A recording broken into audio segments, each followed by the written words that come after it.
Capítulo 2. Espírito e matéria.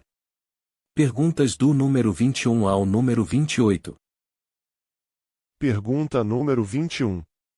A matéria existe desde toda a eternidade, como Deus, ou foi criada por Ele em dado momento?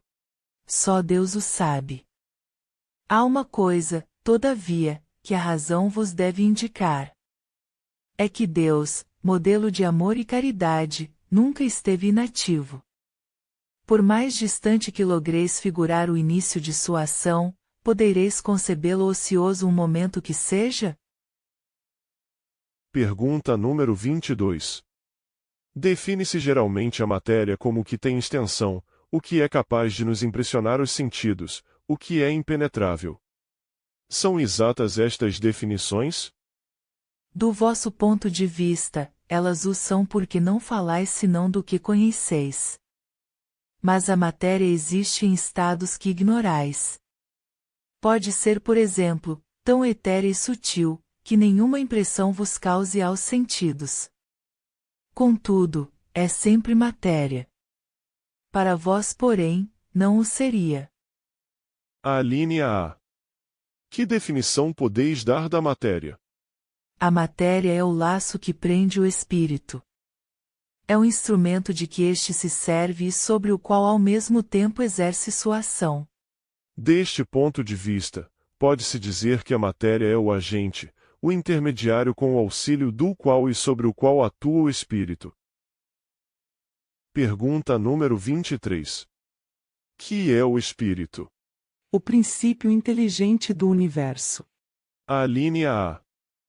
Qual a natureza íntima do espírito? Não é fácil analisar o espírito com a vossa linguagem. Para vós, ele nada é por não ser palpável. Para nós, entretanto, é alguma coisa. Ficais sabendo. Coisa nenhuma é o nada, e o nada não existe. Pergunta número 24. É o espírito sinônimo de inteligência? A inteligência é um atributo essencial do espírito.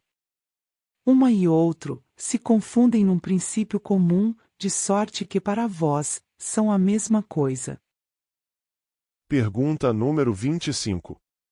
O espírito independe da matéria, ou é apenas uma propriedade desta, como as cores o são da luz e o som o é do ar? São distintos uma do outro, mas a união do espírito e da matéria é necessária para intelectualizar a matéria. A linha A. Essa união é igualmente necessária para a manifestação do espírito? Entendemos aqui por espírito o princípio da inteligência, abstração feita das individualidades que por esse nome se designam. É necessária a vós outros, porque não tendes organização apta a perceber o espírito sem a matéria. A isto não são apropriados os vossos sentidos. Pergunta número 26. Poder-se-á conceber o espírito sem a matéria e a matéria sem o espírito? Pode-se. É, fora de dúvida, pelo pensamento. Pergunta número 27. Há então dois elementos gerais do universo, a matéria e o espírito? Sim. E acima de tudo Deus, o Criador, o Pai de todas as coisas. Deus, espírito e matéria constituem o princípio de tudo o que existe. A Trindade universal. Mas ao elemento material se tem que juntar o fluido universal, que desempenha o papel de intermediário entre o espírito e a matéria propriamente dita, por demais grosseira para que o espírito possa exercer ação sobre ela. Embora, de certo ponto de vista, seja lícito classificá-lo com o elemento material, ele se distingue deste por propriedades especiais. Se o fluido universal fosse positivamente matéria, razão não haveria para que também o espírito não o fosse. Está colocado entre o espírito e a matéria. É fluido, como a matéria é matéria, e suscetível, pelas suas inumeráveis combinações com esta e sob a ação do espírito, de produzir a infinita variedade das coisas de que apenas conheceis uma parte mínima. Esse fluido universal, ou primitivo, ou elementar, sendo o agente de que o espírito se utiliza, é o princípio sem o qual a matéria estaria em perpétuo estado de divisão e nunca adquiriria as qualidades que a gravidade lhe dá. A linha A. Esse fluido será o que designamos pelo nome de eletricidade? Dissemos que ele é suscetível de inúmeras combinações. O que chamais fluido elétrico, fluido magnético, são modificações do fluido universal que não é propriamente falando senão matéria mais perfeita, mais sutil e que se pode considerar independente. Pergunta número 28.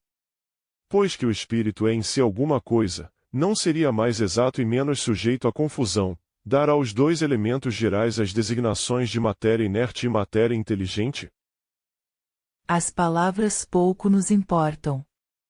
Compete a vós formular a vossa linguagem de maneira a vos entenderdes.